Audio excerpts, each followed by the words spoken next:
మీ ఎలాంటి వ్యాపార ప్రకటనలకైనా వెంటనే మా ఛానల్ సంప్రదించండి. ప్రేక్షకులందరూ నమస్కారం. ఈరోజు మన స్టూడియోలో ప్రముఖ ఆధ్యాత్మికవేత్త దైవజ్ఞ బ్రహ్మశ్రీ వీరాపురం సుబ్రహ్మణ్య స్వామి గారు మనతో ఉన్నారు. ఆగస్టు మాసంలో మేషరాశి వారి పరిస్థితి ఏ విధంగా ఉండబోతుందో గురుగారిని అడిగి తెలుసుకుందాం. నమస్కారం గురుగారు. శుభాశీస్సులండి. గురుగారు, ఆగస్టు మాసం, అందులోనూ విశేషంగా శ్రావణ మాసం. సో ముందుగా మేషరాశి వారి పరిస్థితి ఏ విధంగా ఉండబోతుంది, ఎలాంటి పరిస్థితులు ఎదురయ్యే అవకాశాలు ఈ నెల ప్రత్యేకంగా కనిపిస్తున్నాయి వాళ్ళకి? మంచి విషయమే. మనం ప్రతి మాసం కూడా ప్రతి ఒక్క రాశి గురించి 12 రాశుల గురించి కూడా తెలియచేస్తూ ఉన్నాము. అలాగే అందులో భాగంగా మొదటి రాశి మేషరాశి. అయితే ఈ రాశి వారికి ఈ శ్రావణ మాసంలో మిశ్రమ ఫలితాలు అంటే ఏమిటి అంటే, ఆర్థిక పరంగా అభివృద్ధి అనేది కష్టం. ఎంత చేసినా కూడా ఖర్చే అధికంగా ఉంటుంది. అంటే ఎంత సంపాదించినా ఖర్చు అధికంగా ఉండే అవకాశమే ఎక్కువగా ఉంది. మనము ఈ నెలలో ₹1,00,000 సంపాదించామంటే 2 లక్షలు ఖర్చు అవుతుంది. అది ఎలా ఖర్చు అవుతుంది అనేది జరిగే అటువంటి పరిణామాలను బట్టి ఉంటుంది. అయితే విషయం ఏంటంటే, మొత్తం మీద ఆర్థిక పరమైనటువంటి విషయాలలో ఈ మాసంలో అప్పులు చేయాల్సిన పరిస్థితి కూడా వచ్చే అవకాశం ఉంది. అయితే ఇంకొకటి కూడా ఏంటంటే, వీళ్ళ యొక్క సంతోషాలకి, ఆనందానికి, కుటుంబం అంతా ఒక పండగ వాతావరణంలో ఉండడం కోసం, దానికోసమై ఏదైనా సరే అవసరాన్ని బట్టి అప్పు కూడా చేయాల్సిన పరిస్థితి. అది చేస్తారు కూడా. రుణం అంటే ఏదైనా ఇల్లు కొనేదానికి కావచ్చు, లేదంటే ఏదైనా వాహనం కొనడం కావచ్చు. ఇటువంటి యోగం ఉంది. ఆర్థిక పరంగా ఆదాయం తక్కువ ఉంది, కానీ జలసాలకి, అవసరాలకి, సంతోషాలకి, శుభకార్యాలకి, వీటికి అప్పు చేయాల్సింది వచ్చే అవకాశం ఉంది. ఆ రుణం కూడా కొంతమందికి అయితే పుడుతుంది, కొంతమందికి కాస్త పుట్టకపోవచ్చు. మొత్తం మీద ఓవరాల్గా ఏంటంటే, ఈ మాసంలో శ్రావణ మాసంలో గృహయోగ అవకాశాలు ఉన్నాయి, నూతన వాహన యోగ అవకాశాలు ఉన్నాయి, తీర్థయాత్రలు కూడా చేస్తారు. చక్కగా కుటుంబం అంతా కూడా సంతోషంగానే ఉంటుంది. ఆర్థిక పరంగా ఇబ్బంది ఉన్నప్పటికీ కుటుంబంతో కలిసి వాళ్ళు సంతోషంగా గడపడం కానీ, పుణ్యక్షేత్రాలు దర్శనం చేసుకోవడం కానీ, లేదా విదేశీయాన యోగాల గురించి ప్రయత్నం చేసి వెళ్ళడం కానీ. ఇప్పుడు మనకు తెలిసిందే కదా, వృత్తిరీత్యా ఎక్కడెక్కడో వెళ్ళి స్థిరపడాల్సిన అవసరం. కాబట్టి దానికి తోడు అవకాశం వచ్చిందంటే తప్పకుండా ఎవరైనా వెళ్తారు. అవకాశం లేకపోయినా కూడా ప్రయత్నం చేస్తూ ఉంటారు.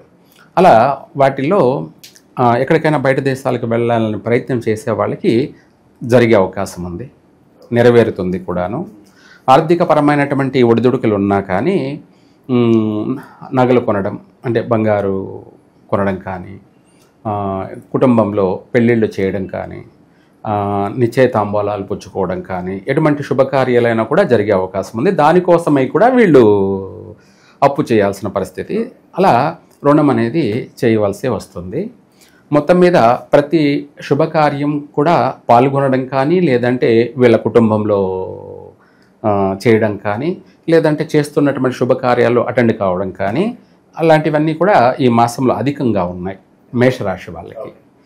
ఇంకా చెప్పాలంటే మేషరాశి వాళ్ళకి వీటితో పాటు వీళ్ళు ఏదైనా సరే కొత్తగా నూతన కార్యక్రమం చేయాలనుకున్నప్పుడు ఆదివారం రోజు చేయకూడదు. ఇంపార్టెంట్ పనులు అంటే ఏదైనా ఇల్లు కొనడం కానీ, లేదంటే వాహనం కొనడం కానీ, గృహప్రవేశం చేయడం కానీ, కొన్ని ఏదైనా సరే వస్తువులు కొనడం కానీ, వస్తువులు అంటే బంగారు నగలు కానీ, లేదా ఎచట్రా ఇటువంటి ఏమైనా కొన్నారనుకోండి ఆదివారం రోజు, అవి మళ్ళీ పోయే అవకాశమే ఉంది. ఆదివారం అనేది మేషరాశి వాళ్ళకి ఘాతువారం. మేషరాశి వాళ్ళందరికీ కూడా అది ఇంపార్టెంట్ పనులు ఏమన్నా ఆదివారం అవాయిడ్ చేయాలి. వాహనం కొన్నారనుకోండి ఆదివారం రోజు, దానివల్ల తరచు ప్రమాదాలు, వాహనానికి రిపేర్లు, మనకు ఖర్చు, ప్రమాదాలు అంటే అనేక నష్టాలు కూడా జరిగే అవకాశం ఉంది. దానివల్ల ఏంటంటే సర్వ విధాల కూడా నష్టం జరిగే అవకాశం ఉంది. బెడ్డొచ్చిన వేళ గుడ్డొచ్చిన వేళ అన్నట్టుగా మనం ఒక వాహనం కొన్నామంటే, ఒక బైక్ కొన్నామనుకో, అది మనకు కలిసి రావాలి. దానివల్ల మనం చక్కగా అభివృద్ధి చెంది మనం ఇంకొక కారు కొనే స్థాయికి ఎదగాలి. కారు కూడా కొనేసేయాలి. అంటే అప్పుడు ఏమిటంటే దాని యొక్క అర్థం అక్కడ పాజిటివ్, అంటే మనకు కలిసి వచ్చిందా లేదా అన్నది స్పష్టంగా తెలిసిపోతుంది. అట్లాగా అభివృద్ధి చెందాలి, నష్టపోకూడదు. నష్టపోయిన తర్వాత నాకు ఎవరు చెప్పలేదు, ఇది నాకు తెలియలేదు, తెలిసింటే నేను ముందే జాగ్రత్త పడేవాడిని అని అందరూ అనుకుంటారు తర్వాత. కానీ ఏది ఏమైనా కానీ ప్రతి ఒక్కరు కూడా మనం చేసేటప్పుడు శుభ సమయం అంటూ ఒకటి చూసుకోవాలి. ఎందుకు అది కూడా చూడాలి అంటే మనం బాగుపడడం కోసానికి, నష్టపోకూడదు. అందరూ సుఖంగా సంతోషంగా మామూలుగా రాత్రికి కుబేరుడు కావాల్సిన అవసరం లేదు. కాకపోతే వాళ్ళు ఇబ్బందులు పడకూడదు, దరిద్రాన్ని అనుభవించకూడదు. చక్కగా ఆనందంగా కుటుంబంతో కలిసి సంతోషంగా జీవించాలి అంటే, ప్రశాంతంగా మనశ్శాంతిగా వాళ్ళు అభివృద్ధి చెందాలి అంటే కంపల్సరిగా ఏ వారం చేస్తే బాగుంటుంది, ఏ తిథిలో చేస్తే బాగుంటుంది, ఏ మాసంలో చేస్తే బాగుంటుంది. ఇదే కాకుండా శుభ సమయం అంటే లగ్నం, ఏ లగ్నంలో చేస్తే బాగుంటుంది అనేది కూడా మనం ప్రతి ఒక్కరికి అవగాహన కలగాలి. ఎక్కువ గురుగారు ఏ కలర్కి ఇంపార్టెన్స్ ఇస్తే కూడా బాగుంటుంది అనేది ఏమన్నా చెప్పొచ్చు అంటే?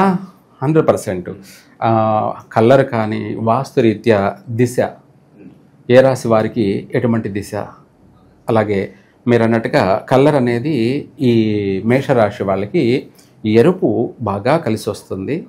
చక్కగా 100% ఎరుపు వీళ్ళకు సర్వ విధాలు కూడా యోగాన్ని ఇస్తుంది కూడా కలరు. రెండవది తెలుపు కూడా, తెలుపు. ఈ రెండు చక్కగా బాగా వీళ్ళకు పాజిటివ్ వైబ్రేషన్ ఉంటుంది.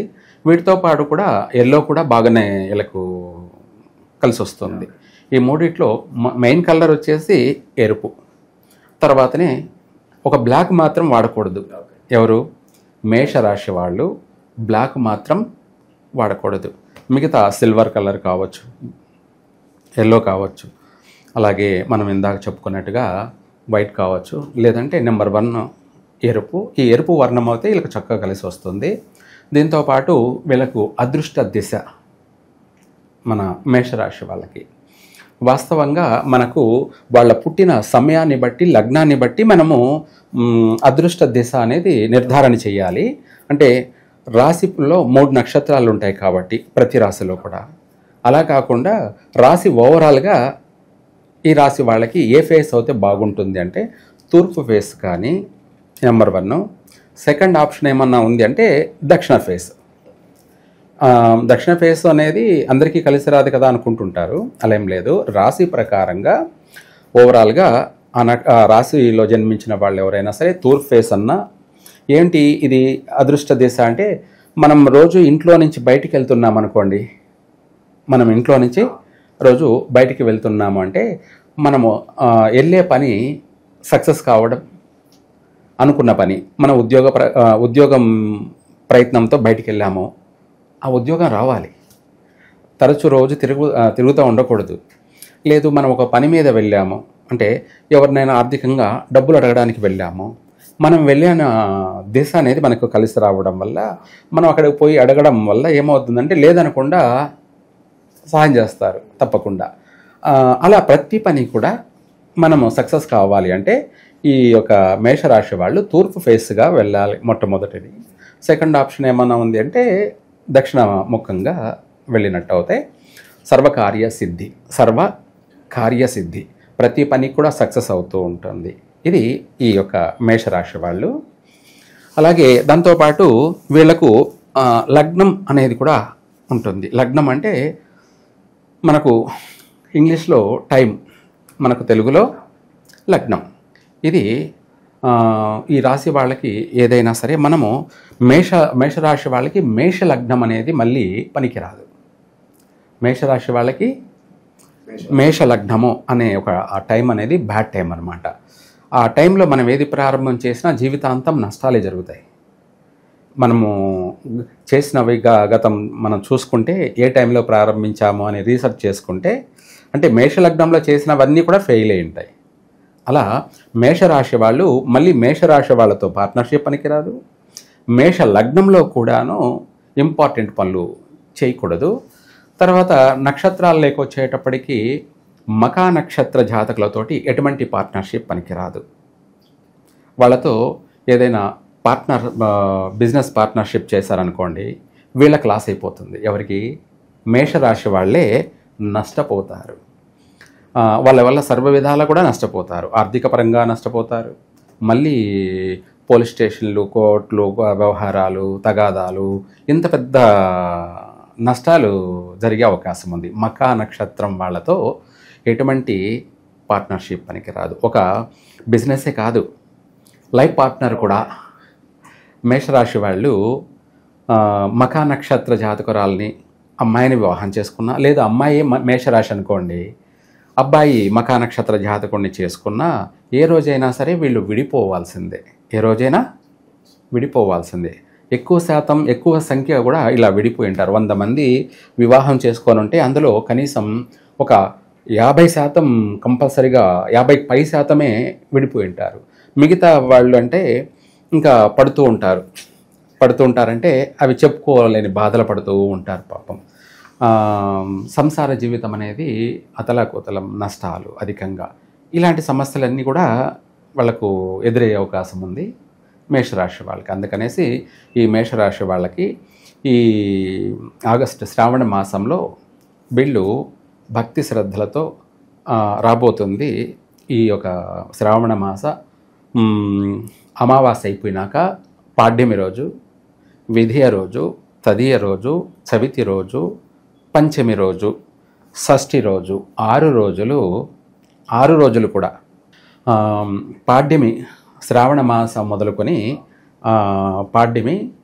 ఈ పాడ్యమి నుంచి షష్ఠి 6 రోజులు కూడా వాళ్ళు తడి బట్టలతోటి, ఆడవాళ్ళైతే తడి బట్టలతోటి, అలాగే పుట్ట చుట్టూ పసుపు నీళ్లు, ఒక రాగి చెంబులో నీళ్లు తీసుకొని అందులో పసుపు వేసి పుట్ట చుట్టూ చుట్టాలి నీళ్ళని. అలా చుట్టినట్టయితే ఈ రాశి వాళ్ళకి, ఆ స్త్రీలకి సుమంగళిగా ఉంటారు.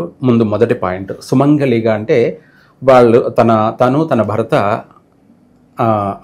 మన ఆరోగ్యపరంగా బాగుంటారు, ఎటువంటి ప్రాణ నష్టాలు ఉండవు, ఇద్దరు కూడా క్షేమంగా ఉంటారు, చిరకాలము ఉంటారు, సంపూర్ణ ఆయుష్ కలుగుతుంది, అలాగే మంచి ఆరోగ్యము కలుగుతుంది. దీంతోపాటు వీటన్నిటితో పాటు కూడా సంతానం ఆలస్యమైనటువంటి వాళ్ళకి, సంతానం లేనటువంటి వాళ్ళకి మంచి పుత్ర సంతాన ప్రాప్తి కలుగుతుంది. 6 రోజులు కూడా ఇలా చేయాలి. ఇది నీళ్ళలో పసుపు వేసి మనము చుట్టడం వల్ల ఏమవుతుందంటే 6 చుట్లు చుట్టాలి రోజు కూడా. 6 రోజులు, రోజుకు 6 చుట్లు అలా చుట్టడం వల్ల వీళ్ళకు ఆర్థిక పరంగా కలిసి వస్తుంది, ఫైనాన్షియల్గా. అలాగే ఆరోగ్యంగా బాగుంటుంది, సంతాన ప్రాప్తి, అలాగే సర్వకార్య సిద్ధి ప్రాప్తి కూడాను. ఎటువంటి పెద్ద సమస్యలైనా కూడా పరిష్కారం అయిపోతాయి. ఎప్పటి నుంచో వాళ్ళను వేధిస్తున్నటువంటి సమస్యలు కూడా తొలగిపోయి ఈ రాశి వాళ్ళు ఈ శ్రావణ మాసం చక్కగా ప్రశాంతమైనటువంటి మనశ్శాంతితో కూడుకున్నటువంటి వాళ్ళ సకల శుభకార్యాలన్నిటిని కూడా పూర్తి చేసుకుంటారు.